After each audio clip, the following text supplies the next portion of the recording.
Hello and welcome back to another video, and today we're here on MotoGP 22, once again playing the 9-season 2009 mode. Now if you haven't seen the previous episodes of this series, I do recommend you go check those out, because this mode sort of tells the story of the 2009 season, so it'll make a lot more sense if you've seen the previous ones. But today we're here for the 4th round at Le Mans then, so let's read the description and see what we've got to do this time. So for a title contender, 0 in the standings is a heavy blow. Jorge Lorenzo therefore needs to redeem himself at Le Mans, but the rain and ensuing flag to flag threaten to shake things up. So there we have it then, we finally got flag to flag in the MotoGP games. It'll be interesting to see how they play that through this, but without any further ado then, we'll get into it and see the intro video. Pedrosa's fitter and faster every race. On pole for the first time this year. But the French Grand Prix is a crapshoot. The track is wet at first and then starts to dry. Under the new flag to flag rule, the race continues, and the riders have to decide for themselves when to come into the pits and switch to their second bikes. Rossi is the first to swap bikes. Too soon. Lorenzo leaves it until later. By the time he comes in, he's built a 30-second lead. When he comes back out, it's down to 7 seconds.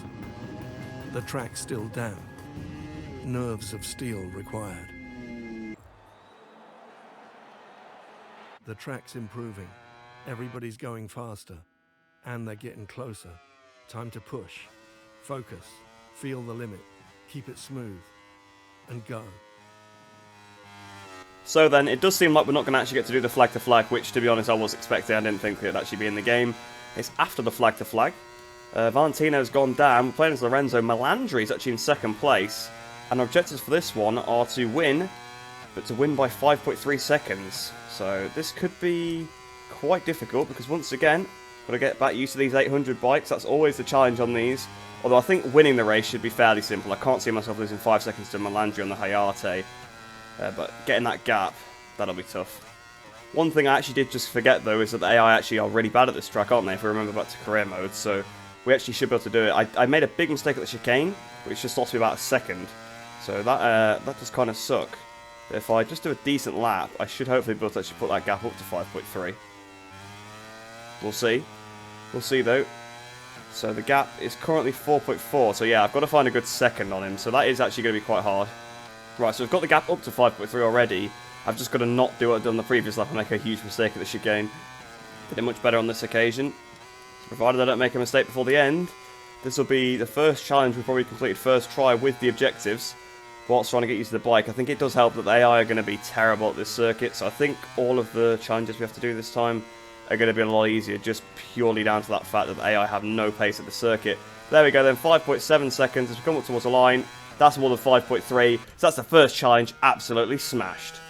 That does bode pretty well, because usually the first challenge is the one I do the worst on, because I'm trying to get used to the bike, so if I can do the first one first try, I'm hoping we'll be able to do the next one first try as well.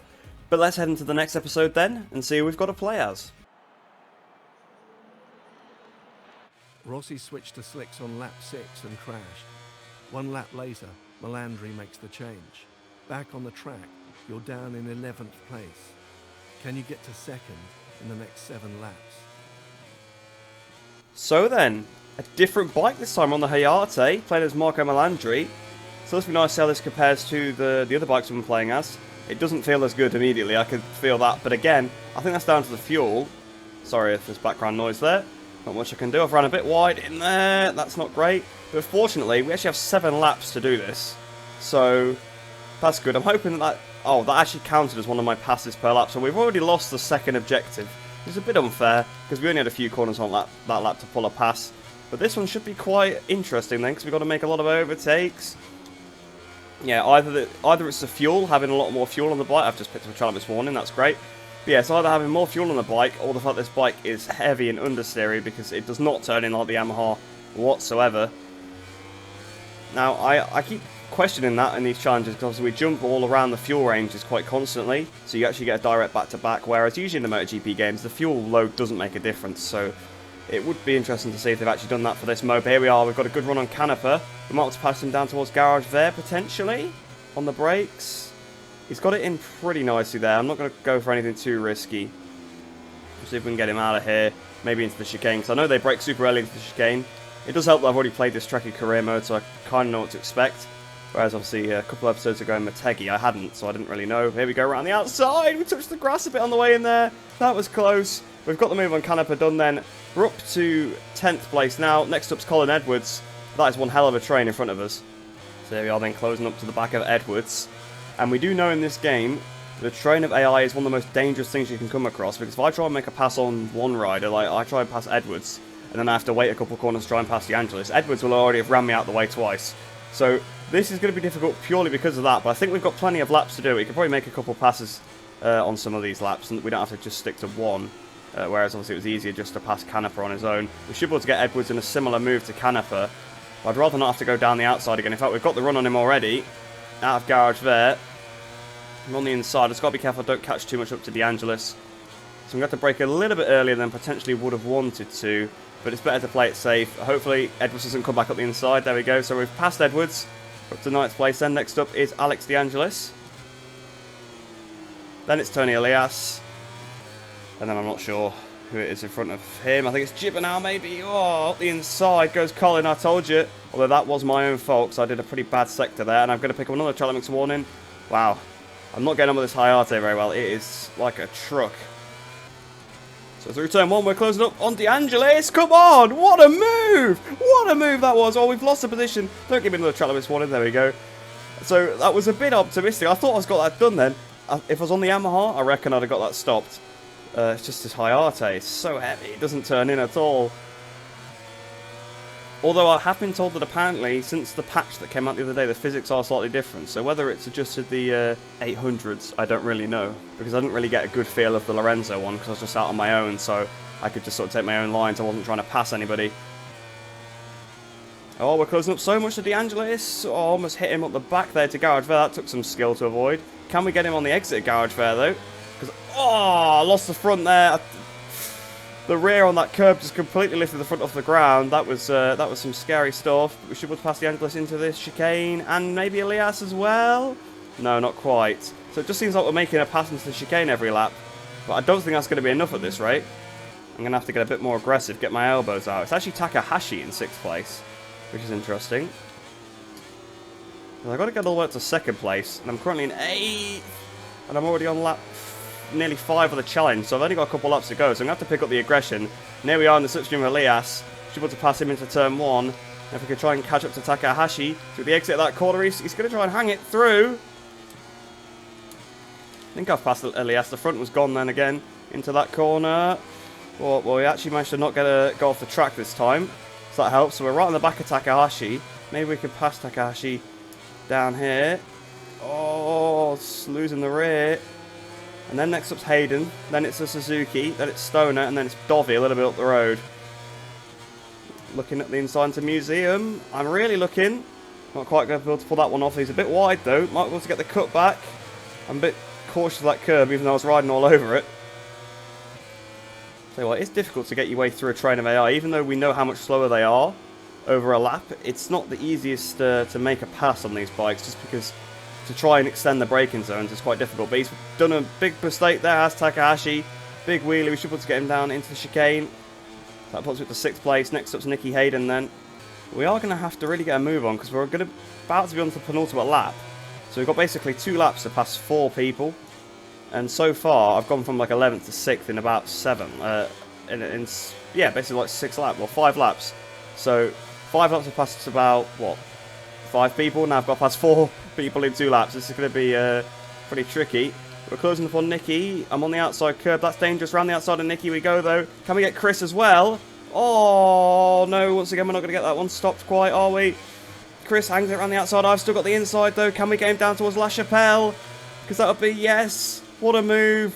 We've done it, so we're up to 4th place. We actually could pull this one off. If we can pass Stoner into the chicane, we actually get a whole lap to try and catch and pass Dovizioso, which I think is possible. I'll tell you what, this has been a good challenge. And I think I'm starting to get a bit more used to the Hayate and maybe the fuel level. But the fuel level's come down a lot more now. But I think I've just started to get used to it. It felt really bad initially, but I'm starting to get used to it now. As we go into Garage Vare on Stoner, we're not waiting to the chicane.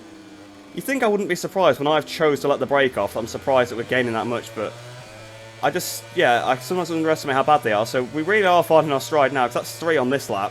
So that's the best lap we've had so far. And we're going to catch right up to Dovizioso into the chicane. We're going to have an entire lap to try and pass him, which is lovely. In fact, we're probably going to pass him before then. Hang on. How have I gone from not being able to pass one person a lap to about to pass 4 on this one lap?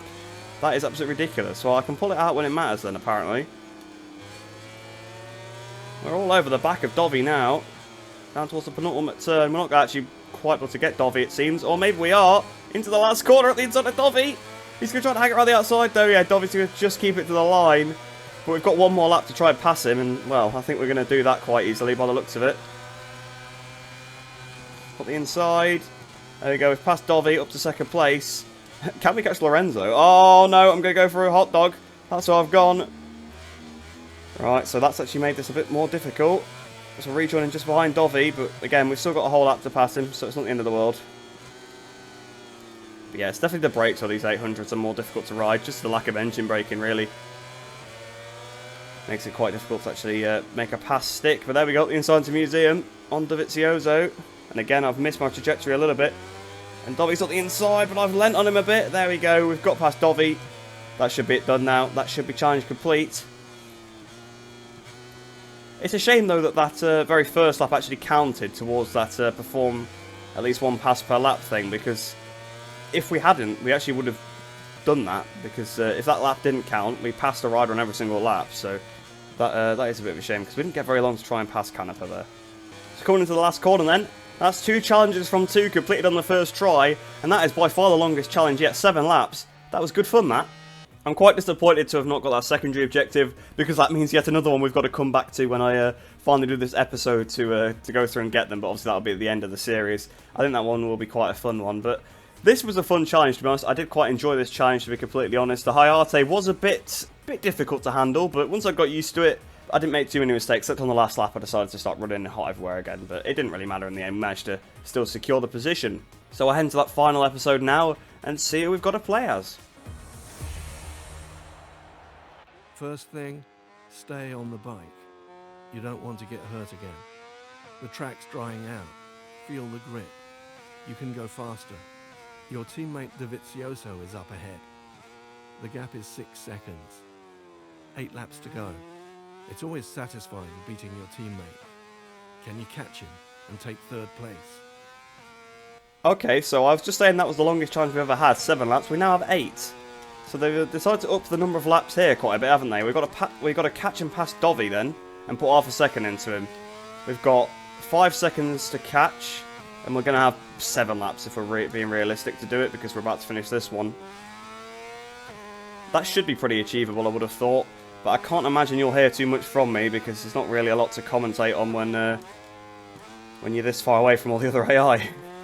So the gap's already down to 3.6 after 1 flying lap of pushing, 1 minute 32.6 on that lap. So I'm going to say we're going to probably do this one fairly easily. Gap's now 2 seconds. So not quite as much taken out on that lap, I don't think, but I didn't do this first sector very well that time. So 0.6 behind him now. The only reason I've started to say that is because I think we might actually pass him on this lap, based on how much we're catching him. Look how much we're on the back of Dovizioso now. So that's not taking long. We're literally on lap 4 of the challenge, so basically halfway through, we're already on the back of him, so we've got to pass him and put half a second into him in the time we took like 6 seconds out of him. So I think we should be able to do it. In fact, we might be able to pass him at the end of this lap. Oh, that was a little bit... I thought about that. I genuinely actually thought about that, which was a little bit silly of me, wasn't it? Into the penultimate turn. We know what happens if you try and pass him into the last one. We tried it on the Hayate. You know you can't get it stuck. There we go then, we have 4 attempts underneath our best lap. He's done a big wheelie. Here we go to the outside of Dovizioso. So we've overtaken Dovizioso. So we've now got to put a half a second into him, which I think is going to be an incredibly difficult task. So difficult, because we've only just managed to catch him from 5 seconds behind in 4 laps. It's going to be so difficult to put half a second into him, I think. Well, we've done it already, so literally in a sector we've managed to do it. Right, how far is Lorenzo up the road? 9 seconds. That's it's Melandri next, isn't it? Yeah. So Melandri's 9 seconds up the road. That's a bit too far. I was hoping if it maybe was another like 4 or 5 second gap, I might be able to catch the guy in front. But yeah, I don't think we're going to catch up to Melandri. But I'll give it a go. I want to see how far we can get it down. So we were 9 seconds behind him. We'll see how far we are behind at the end. I'm really starting to figure out these bikes at this track. You just have to slam it down the gearbox. Because there's no engine braking, it doesn't lock the rear. So you actually can do it. So you can make some amazing braking performance by just going straight down to first gear and it doesn't even flick you off. if you've got the bike upright, of course. If you do it while you're leaning, the rear does step out, which obviously does make sense. Well, I've just cut that corner. You know what? Doesn't really matter too much, does it? Let's be honest. We could probably do a long lap penalty. Actually, what would happen? Because there is no such thing as a long lap penalty. So would we get a long lap penalty, or would we just get a time penalty? That's actually it's a good point. Or would we just fail the challenge? So Melandri's now 6.3 behind. We put 3 seconds into Dovi already. I think if we actually had one more lap than we actually have been given, I think we could actually catch Melandri. Well, I don't know what I found on this lap, but I'm 9 tenths underneath my best, apparently. So we almost did a 1 minute 30 then. We just did a 31.3. Sadly, I think we are a little bit too far behind Melandri, but it will actually be quite close, I think. Amount of fuel. Are you actually joking me? Oh, no. No, no, no, no, no, no. I didn't think you could run out of fuel in these challenges because we've never even come close before. Oh, no. Are you joking me? Have I actually got to do all that again? I actually can't believe that. We had that in the bag, and I was just trying to push to catch Melandri. It wasn't watching the fuel. In all these challenges, they've never been long enough where you could actually run out of fuel, because you always get given like a pretty full tank, and you usually only have to do a couple of laps. But I wasn't even thinking that, yes, if it's a longer challenge, I need to look at the fuel. We ran out with like nearly a whole lap left. We were not even close, and I think my new downshifting technique also probably wasn't helping with that. So, yeah, I've got to do all that again. I did quite enjoy it, though, but I'd rather not do another 8 laps. I've never lost the tag of always running out of fuel ever since I did it once in a league race a couple of years ago. And that event will definitely bring it back, so that's always fun. So I'm going to keep my eye on the fuel load this time and hope we can catch up to Dovizioso pretty quick. So then I would assume we're about to pass Dovi. We've caught him. He's done a big wheelie. We've got a good slipstream. Should be able to pass him down the outside. So they always leave the outside open, which obviously you wouldn't expect usually to make a pass around the outside. But because they broke so early, it's an easy move. So there we go, we've passed Dovi, up into 3rd place. So we've achieved the challenge again. This time just got to make sure. I've got plus 6 laps of fuel this time, so should be fine. I've not used any power mode 3 on this occasion. I think it just puts you in power mode 3 by default, so I just always leave it on that. But yeah, I just didn't even take into account the fact that we would run out of fuel if we did 8 laps in that mode.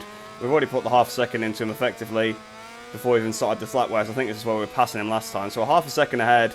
Let's see if we can catch Melandri. 10 seconds we've got. 7.8 after that first lap. We're coming for Melandri. 5.9 or 6 seconds. So 6 seconds. I don't think we're going to catch him, but it's going to be close again. And I'm not going to be running out of fuel this time either. Yeah, 3.8. We're not going to do it. But this time at least we've got 6 laps of fuel in reserve, so I'm not going to run out of fuel at the end of this sector. So there we are then into the penultimate turn. We're within 2 seconds of Melandri, so we probably would have done it if we had another lap.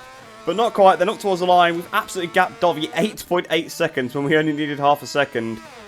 I think the Le Mans challenges, they're just too easy. But there we go then, probably the easiest episode of 9 season 2009 yet, and that's just down to the fact that AI really, really are bad at Le Mans. It's their worst track that I've seen them on so far. It does make me wonder how bad they're going to be at tracks like Misano, which have been bad tracks for them in the past. It'll be interesting to see if they're even worse. But at this circuit, they just brake way too early for the chicane, garage there, and the corner after the chicane. Is that the... I'm not actually 100% sure that one's called, but yeah, there's 3 corners basically where they lose all their time, and the penultimate turn also is another one. They just lose so much time over the course of the lap. But you can see we're super close to Melandri, but this time we didn't run out of fuel at least. That was actually quite annoying that I had to do that again because I ran out of fuel, but it doesn't really matter too much. But I hope you guys have enjoyed that episode. Hope you enjoy the rest of your day. Hope you're staying safe, and I shall see you in the next one.